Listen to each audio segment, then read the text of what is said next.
se trata o assunto da nossa apresentação de hoje. Nos desafios, nós vamos abordar os efeitos do excesso do açúcar branco na saúde. O primeiro efeito é o efeito adictivo, como ele pode gerar vício. Segundo, nós vamos falar sobre a formação de AGEs, que para muitas pessoas é um assunto novo, desconhecido, que promove o envelhecimento, promove a degeneração dos tecidos e vários outros problemas de saúde que nós vamos mencionar. Pode funcionar como combustível para células neoplásicas e estimular cerca de 80% dos diversos tipos de cânceres. Pode ter efeito neurotóxico e ser um dos principais fatores aceleradores do mal de Alzheimer. Pode aumentar o LDL colesterol e, junto com outros fatores, aumentar suas probabilidades de doenças cardiovasculares, dentre elas as duas que mais matam no mundo, que é o infarto do miocárdio e o AVC, o acidente vascular cerebral. Pode promover disbiose intestinal, que é o desequilíbrio da nossa microbiota, trazendo sérios problemas para a nossa saúde. E, finalmente, pode promover o encurtamento dos telômeros e abreviar nosso tempo por aqui. Vamos, então, passo a passo, desenvolver cada um desses temas. Vamos começar pelo vício no açúcar.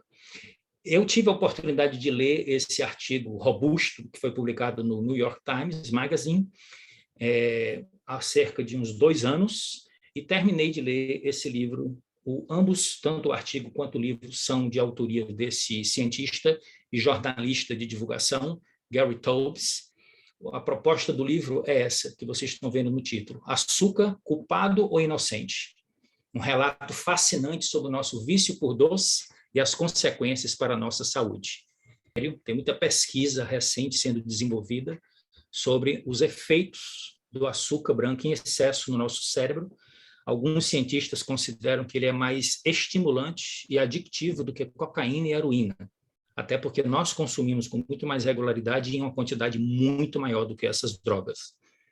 O pesquisador e professor da Universidade de Harvard, David Lustig, ele fala o seguinte: consumir carboidratos altamente processados, diferente dos carboidratos que nós tiramos da natureza sob a forma de vegetais, de frutas, podem causar excesso de fome e estimular regiões do cérebro que são envolvidas na recompensa e desejos. Tem uma área nobre no nosso cérebro chamada núcleo accumbens, que é a mesma parte do cérebro que está ligada a abuso e dependência de drogas e comportamentos viciantes como jogos de azar. Então, quando você dá uma olhada assim de uma maneira genérica na estrutura do cérebro, você vê lá onde é que fica o núcleo accumbens, que é esse daqui, e é a superestimulação dessa região do cérebro que gera a necessidade de repetição da experiência, de recompensa, que leva à adicção. Só que tem um efeito muito mais poderoso se você fizer combinação de açúcar com gordura e com sal. Por isso que a gente chama de gás. Esse gás aqui é altamente perigoso, que é gordura, açúcar e sal.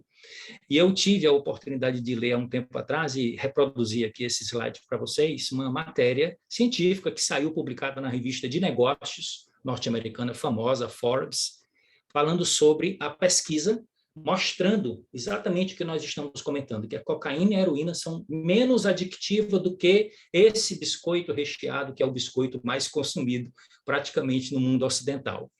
E a maioria das pessoas não tem noção da quantidade de gordura e açúcar que tem num pacotinho desse.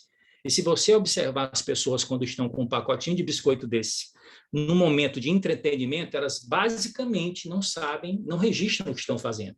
A gente costuma brincar que o problema do biscoito é que atrás de um vem 18. Você tira o primeiro, vai comendo, daqui a pouco você está amassando o pacote e jogando fora, e botou tudo para dentro.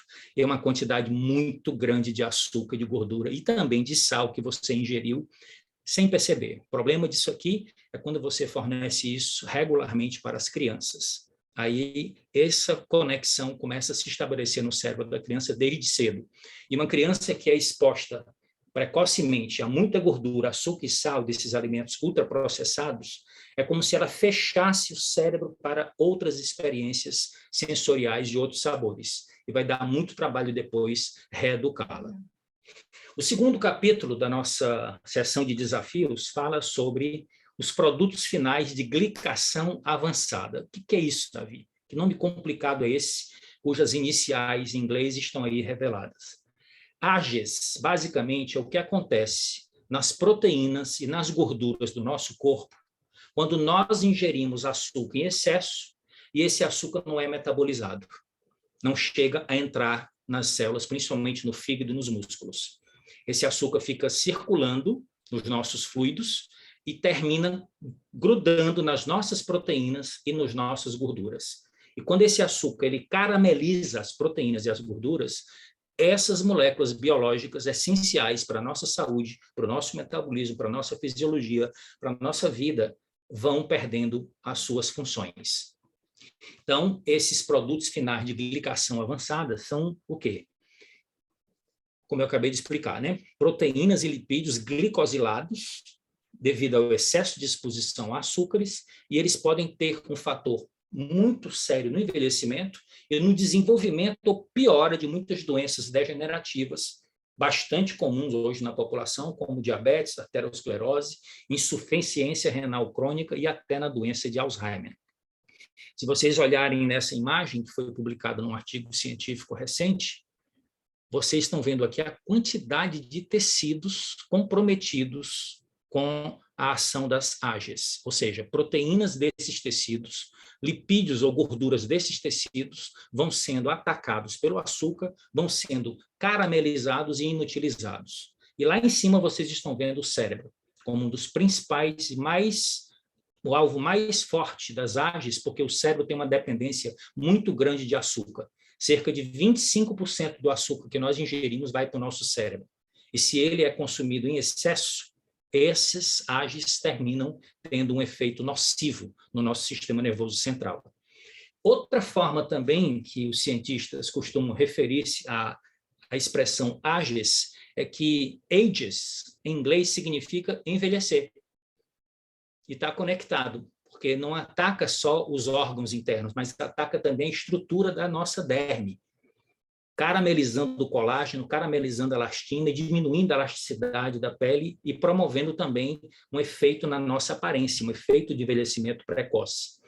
Como é que a gente faz para identificar a presença de AGEs na nossa circulação, no nosso corpo, e devemos tomar providências? Um dos exames mais clássicos utilizados na bioquímica do sangue chama-se hemoglobina glicada. Gostaria que vocês anotassem isso aí. Os nossos glóbulos vermelhos, eles têm um tempo de vida que vai de 90 a 120 dias, portanto, de 3 a 4 meses. Se você tem excesso de açúcar circulando na sua corrente sanguínea e não foi metabolizado, o que é que ocorre? A hemoglobina, que é a proteína principal que está dentro do glóbulo vermelho, que é aquela responsável pelo transporte do oxigênio dos pulmões para os tecidos, ela pode ser associada com a glicose, perder a sua função, mas ela pode ser identificada no exame. Então, quando a glicose está em excesso no sangue, uma das primeiras moléculas com que ela se liga é a hemoglobina no interior dos glóbulos vermelhos. E você não vai ter aí apenas o açúcar sendo avaliado naquele dia em que foi feito o exame, mas você tem aí uma possibilidade de avaliar o efeito do açúcar nos últimos 3 a 4 meses circulando no seu corpo pela análise da hemoglobina. Então, é um dos exames mais práticos que é utilizado na medicina para você determinar como é que está o nível de açúcar não metabolizado no seu corpo e, consequentemente, o nível de AGEs.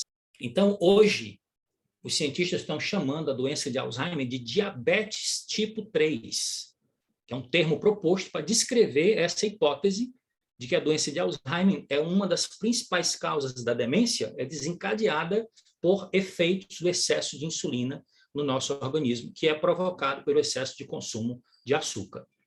Então, o Dr. Mark Hyman, ele tem uma proposta. 4 dicas que vocês já podem anotar para prevenir o declínio cognitivo, diminuir os riscos de doenças neurodegenerativas. Olha qual é a primeira dica. Coma menos açúcar. Segundo, gerencie o estresse. Eu vou ter uma palestra no dia 6 de dezembro, já queria convidá-los para que vocês se organizem. Vai ser um outro tipo de evento chamado Hora Saudável, onde eu vou falar sobre a gestão inteligente do estresse, como transformá-lo num aliado para a nossa qualidade de vida. Já estão convidados. Terceira dica, tenha um sono de qualidade, até para você ter a oportunidade de limpar o seu cérebro, que é o que acontece durante o sono profundo. E, finalmente, exercite-se regularmente, porque o exercício produz substâncias que têm efeitos poderosos em todo o nosso organismo, incluindo o nosso cérebro. Agora vamos para o próximo desafio. O professor Lewis Kentley é considerado hoje uma das maiores autoridades do mundo em pesquisa do câncer. Ele é um biólogo molecular, também professor da Harvard Medical School, e ele tem essa expressão nesse artigo que eu mostrei para vocês no começo da palestra, do Gary Taubes. Ele fala sobre o trabalho do professor Kentley, e ele diz assim: o açúcar me assusta pelos seus efeitos em relação ao câncer. Um artigo recente dele publicado, numa revista científica, diz o seguinte: a frutose era espetacular para nós há 10 mil anos, na pré-história, no tempo que nós éramos caçadores-coletores. Por quê? Porque ela nos ajudava a superar os períodos de fome, que repetiam-se todos os anos e havia escassez de alimentos. Aqueles organismos que consumiam bastante carboidratos, convertiam esses carboidratos em gordura, e essa gordura de reserva era consumida durante os períodos de falta de alimentos. Só que hoje, esses períodos de escassez não existem, pelo menos para a maioria de nós, e assim como há uma abundância de alimentos ricos em açúcar o tempo todo disponíveis e a baixo custo, nós estamos engordando e estamos adoecendo. Especificamente agora falando sobre a relação do açúcar com o câncer. Preste muita atenção aqui agora, meus amigos. Como o excesso de insulina estimula o desenvolvimento de 80% dos cânceres conhecidos. Preste muita atenção à imagem. Tenta visualizar agora o tumor, o câncer em desenvolvimento. O que é que tem na característica, na superfície do tumor neoplásico, da célula que está transformada? Tem uma quantidade muito maior de receptores de insulina. E qual é o desafio que nós temos aqui? É que a insulina, ela vai colocar para dentro da célula do câncer o açúcar em excesso que você consumir. Ela vai direcionar para o câncer, entendeu? Porque se ele tem muito mais receptores, a insulina vai atuar muito mais sobre ele do que sobre as outras células, principalmente o fígado e o músculo, que são os destinos principais do açúcar que nós consumimos após uma refeição. E quem é que estimula a produção elevada de insulina? É o açúcar em excesso. Só que sabe o que é que a insulina faz também? Ela não transporta só a glicose para dentro da célula neoplásica, ela também transporta aminoácidos. E o que acontece quando transporta glicose? Combustível. O que acontece quando transporta aminoácidos? Síntese proteica, ou seja, aumenta a velocidade de reprodução. Então, quando você aumenta a produção de insulina por um consumo excessivo de carboidratos refinados e açúcar branco adicionado, você está turbinando câncer. E todos nós temos células de câncer no nosso organismo, mas nem todos nós vamos desenvolver, porque nós temos o sistema imunológico nos protegendo, mas nós temos que dar a nossa contribuição. Quanto mais insulina, melhor os cânceres se saem.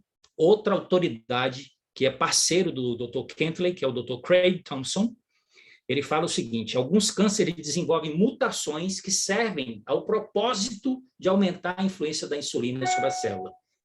Outros tiram proveito dos níveis elevados de insulina que são comuns à síndrome metabólica, à obesidade e ao diabetes tipo 2.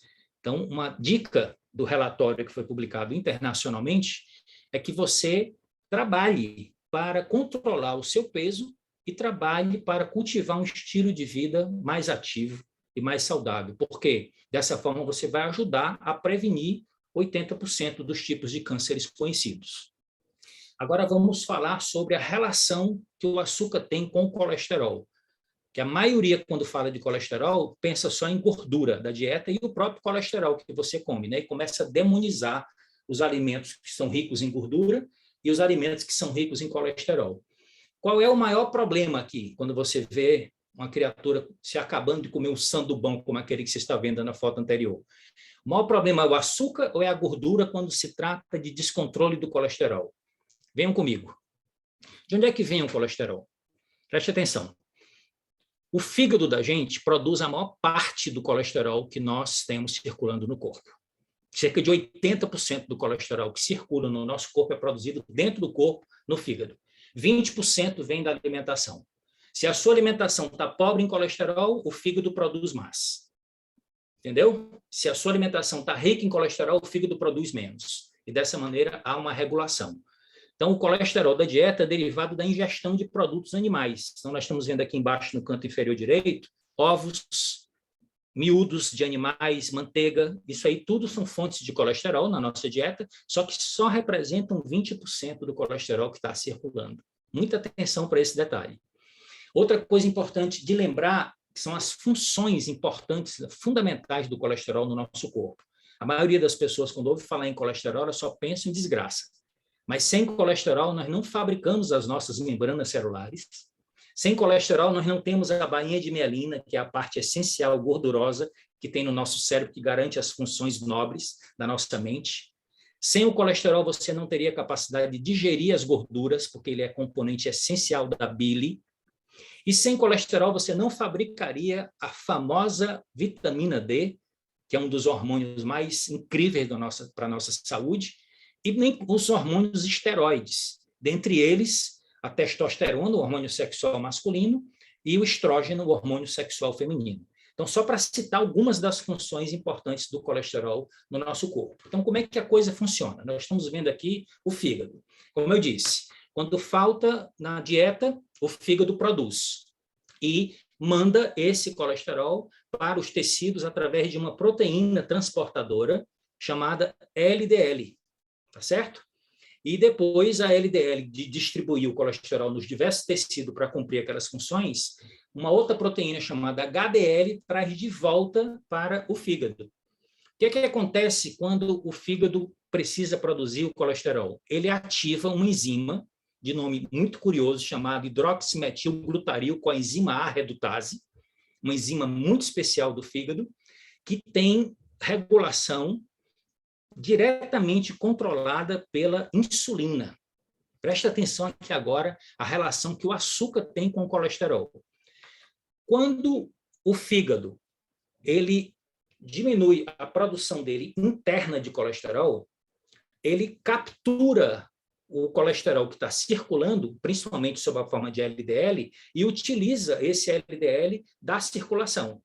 Esse é o princípio de ação de um medicamento muito conhecido, bastante prescrito na cardiologia, que são as estatinas.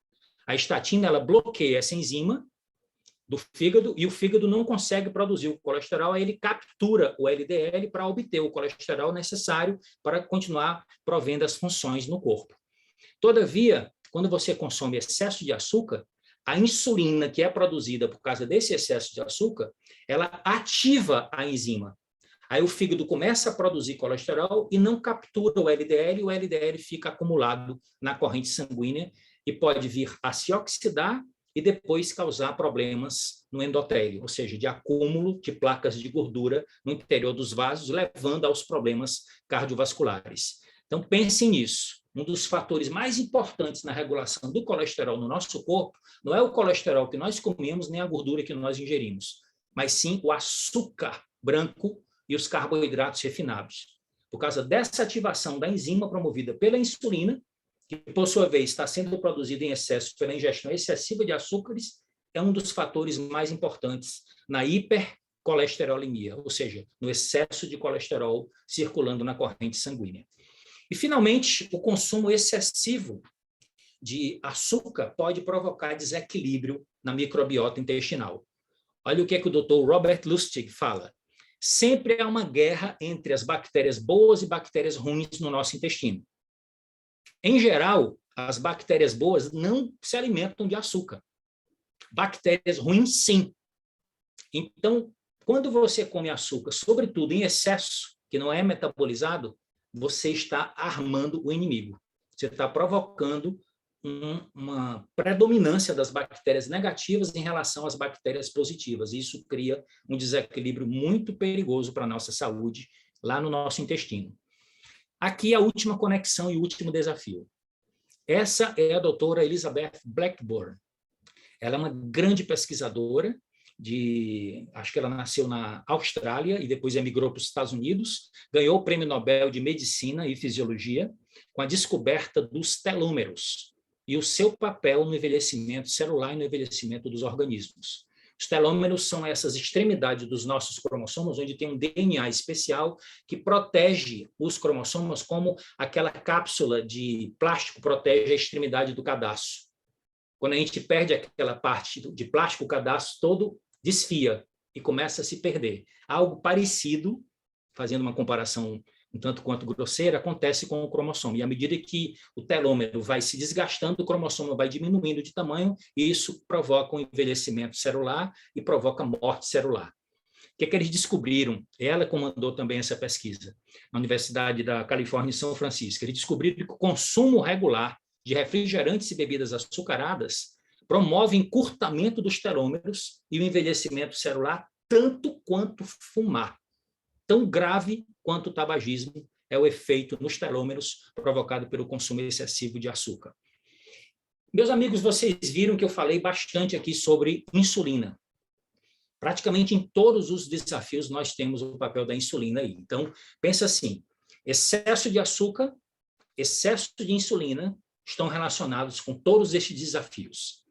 Mas quem é a insulina? O que é importante a gente saber sobre ela?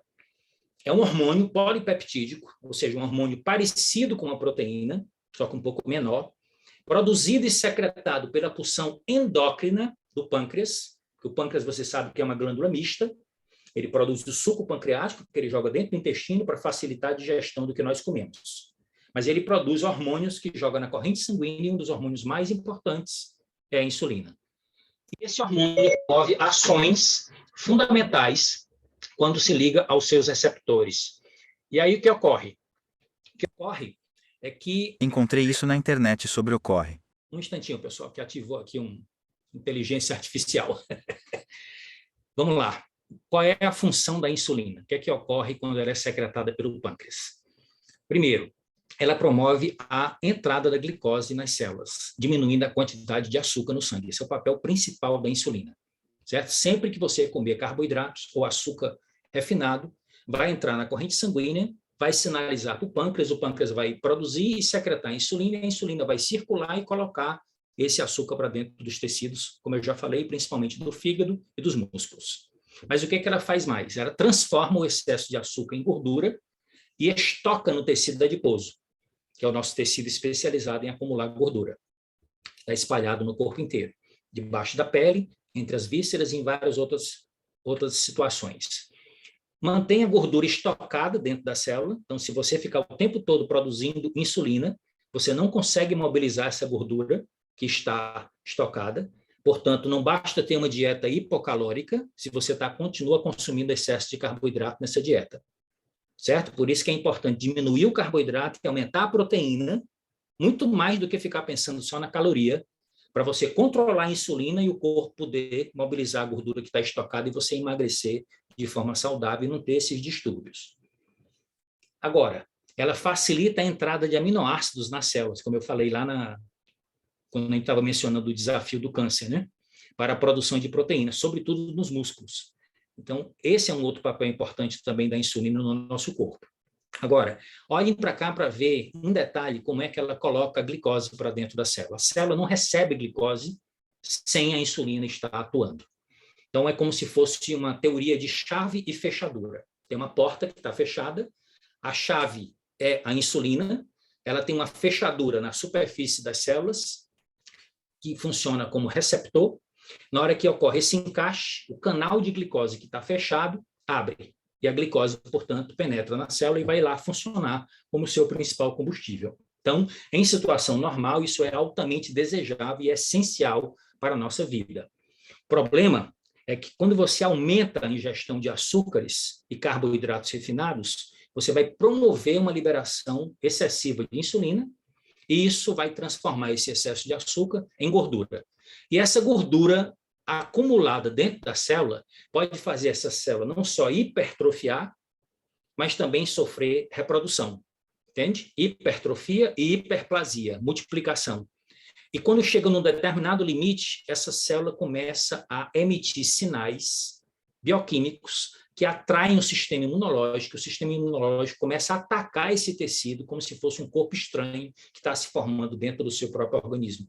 E inicia uma guerra bioquímica que passa a liberar substâncias inflamatórias que circulam no corpo inteiro, começando pelo fígado, do fígado vai para o coração e do coração distribui para todos os tecidos. Essas substâncias são genericamente chamadas de adipocitocinas. Então, sempre que você consome excesso de açúcar regularmente, você fica produzindo excesso de insulina, que se chama hiperinsulinemia. O que vai acontecer é que a gordura vai ficar irritada, vai produzir essas substâncias inflamatórias que vão afetar os vasos sanguíneos, o cérebro, o fígado, os músculos e criar uma situação chamada de síndrome metabólica, que vai levar a várias doenças inflamatórias perigosíssimas. Como é que funciona isso?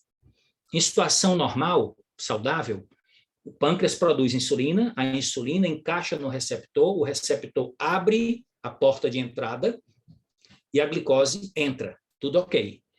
Quando ocorre a danificação do receptor por essas substâncias inflamatórias produzidas pela célula de gordura, tanto a célula de gordura do abdômen, acumulada na região do abdômen, barriga grande, quanto a gordura que está acumulada no fígado, quando o fígado está gordo, chama-se esteatose hepática, essas duas concentrações de gordura fazem esse efeito em relação à insulina. O receptor fica danificado, então surge a resistência à insulina. Por quê? O pâncreas começa a produzir mais insulina para tentar compensar esse excesso de insulina que vai levar a vários outros problemas de saúde. E tudo isso se corrige diminuindo a ingestão de carboidratos refinados e de açúcares brancos adicionados. Gordura excessiva no abdômen, afetando as vísceras e principalmente o fígado, provoca resistência à insulina e leva a doenças inflamatórias. Tudo começa na célula adiposa inflamada, que começa a produzir adipocitocinas, e aí vem o efeito em cascata.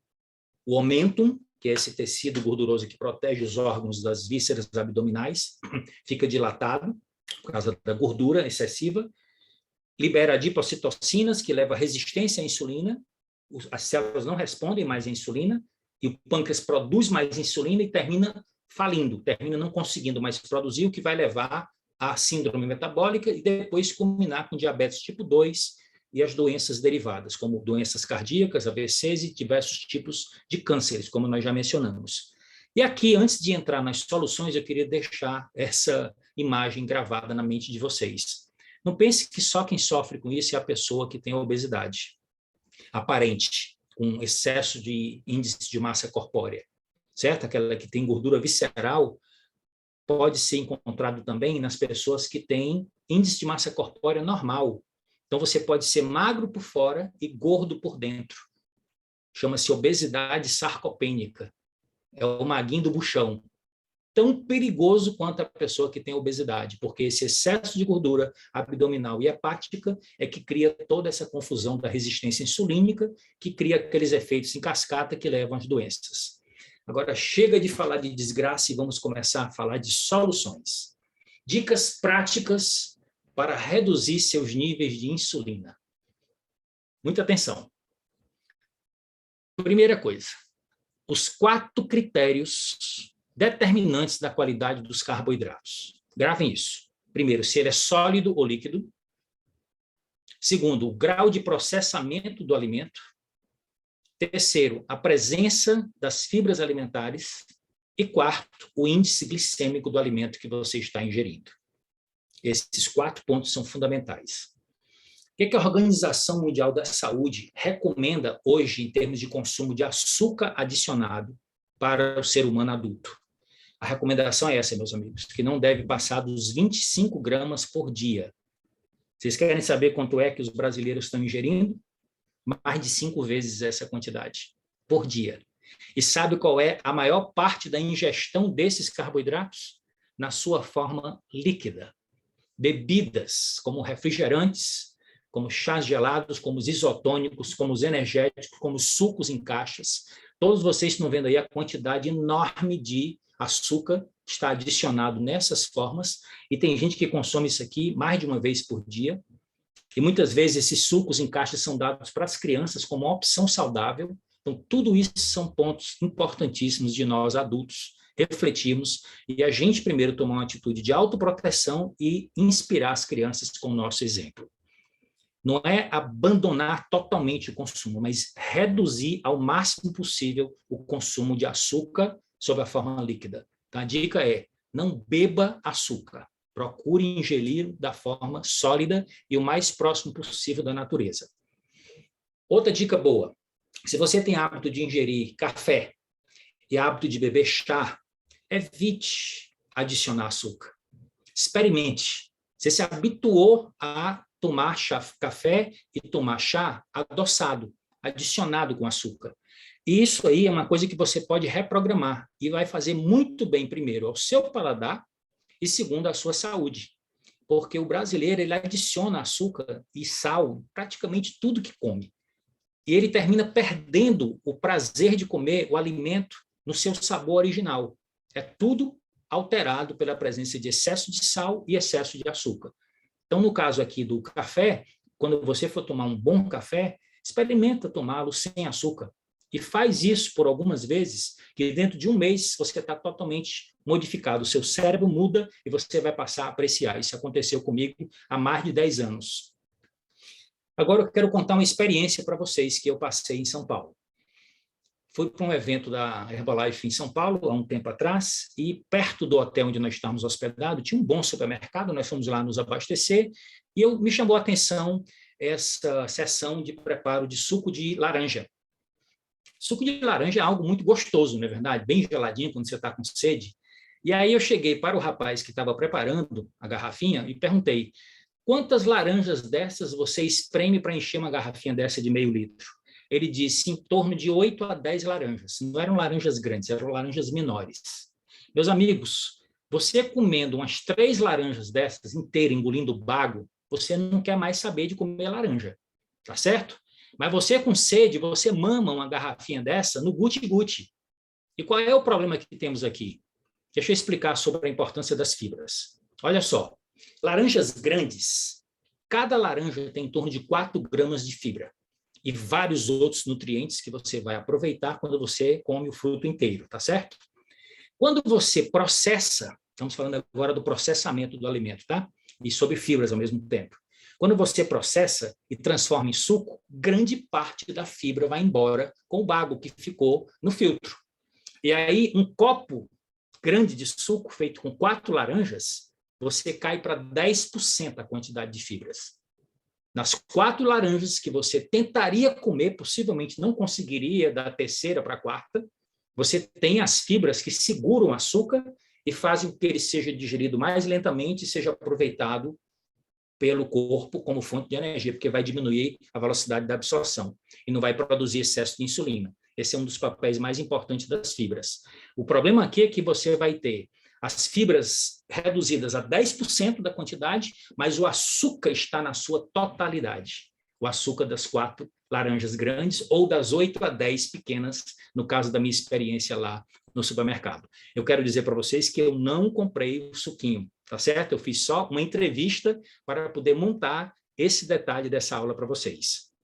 Quero compartilhar com vocês uma pesquisa recente, desenvolvida por um grupo de investigadores na Inglaterra, uma proposta interessantíssima, gostaria até que vocês pudessem capturar essa imagem, falando sobre as novas recomendações para o consumo humano de fibras, de acordo com as diversas faixas etárias. Vocês estão vendo aqui, de 2 a 5 anos, 15 gramas, 5 a 11, 20, 11 a 16, 25, 16 a 18, a partir daí, 30 gramas por dia.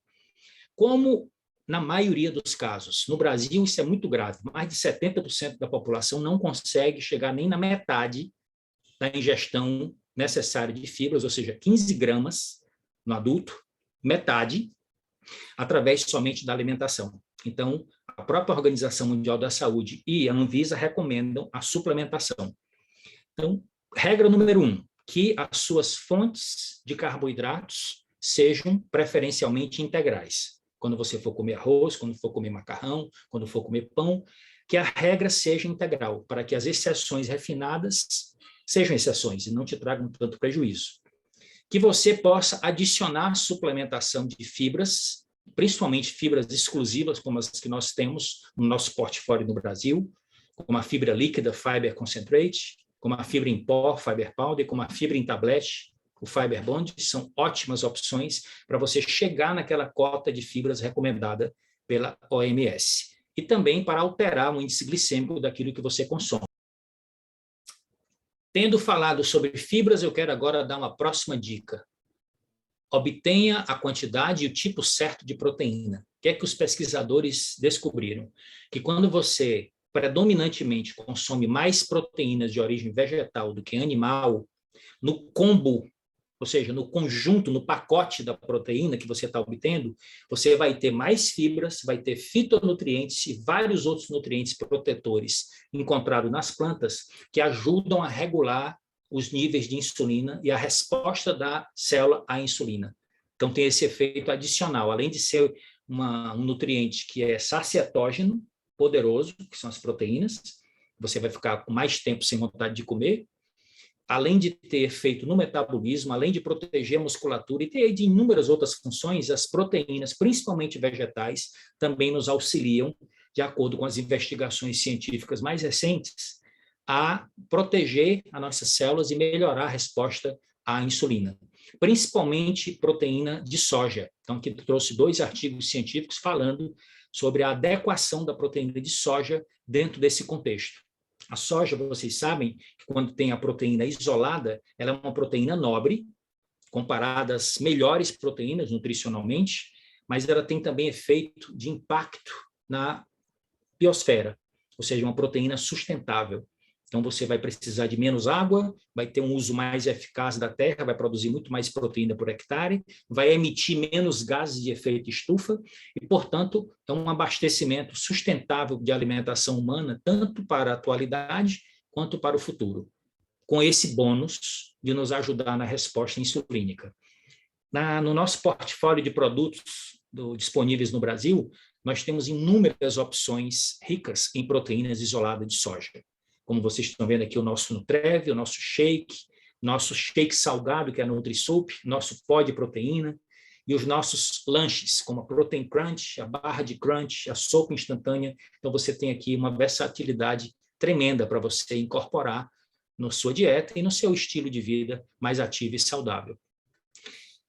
Próxima dica: priorize seus exercícios físicos, tanto os aeróbicos quanto os treinamentos de resistência. Ambos podem ajudar a melhorar a sensibilidade à insulina e ajudar no controle da glicemia. Pratique exercícios regularmente e transforme isso em um estilo de vida, em algo que te dê prazer. Encontre o seu exercício predileto e faça disso uma atividade consistente e regular, porque o teu corpo e o teu metabolismo vão ser positivamente impactados e também vai ajudar a regular a tua taxa de açúcar e melhorar a resposta à insulina. Outra coisa interessante é que se você já estiver produzindo adipocitocinas por uma gordura abdominal proeminente, quando você começa a fazer exercício, as miocinas, que são os hormônios produzidos pelo tecido muscular no treinamento, combatem os efeitos negativos das adipocitocinas, neutralizando-os. Então, o efeito é muito poderoso, a prática regular de exercícios físicos. Além disso, aqui nas dicas finais, você pode adicionar alguns temperos e alguns alimentos que são também investigados e publicados em revistas científicas sobre suas propriedades, como o consumo regular da canela, que você pode adicionar tanto em alimentos como bebidas para ajudar no controle da glicemia e promover a redução dos níveis de hemoglobina glicada. Olha que interessante. Aqui eu costumo adicionar a canela toda manhã no meu shake de chocolate. Fica um espetáculo. Não só a canela, como o cacau. E por falar em cacau, nas dicas adicionais aqui para melhorar a sensibilidade à insulina, tem 4 dicas que vocês podem anotar. Chocolate amargo, que é maravilhoso de você degustar, com 70% no mínimo de cacau para poder ser considerado chocolate amargo verdadeiro, ou cacau puro, 100% em forma de pó, para você adicionar em algumas bebidas, como eu gosto de fazê-lo no shake. Cúrcuma, que é, além de protetor anticâncer, poderosíssimo, anti-inflamatório, tem esse efeito também sobre a sensibilidade da insulina. A maçã tem alguns fitoquímicos na casca que nos protegem, e os mirtilos, que estão dentro daquelas frutas vermelhas que também, quando você prepara os shakes ou prepara lanches, com iogurte, fica uma maravilha e você acrescenta esse efeito protetor.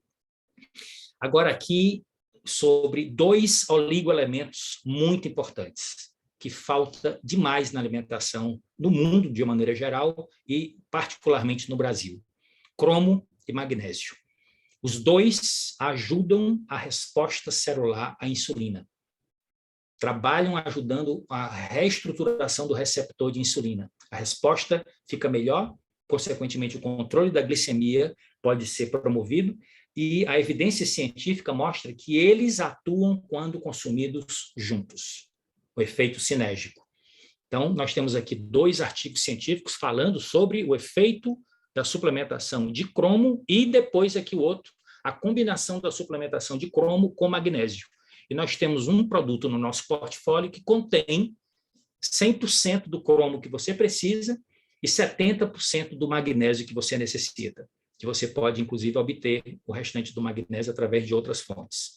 Então, experimente o nosso multivitaminas e minerais em base diária, também dentre os inúmeros benefícios para a saúde, para melhorar a resposta insulínica.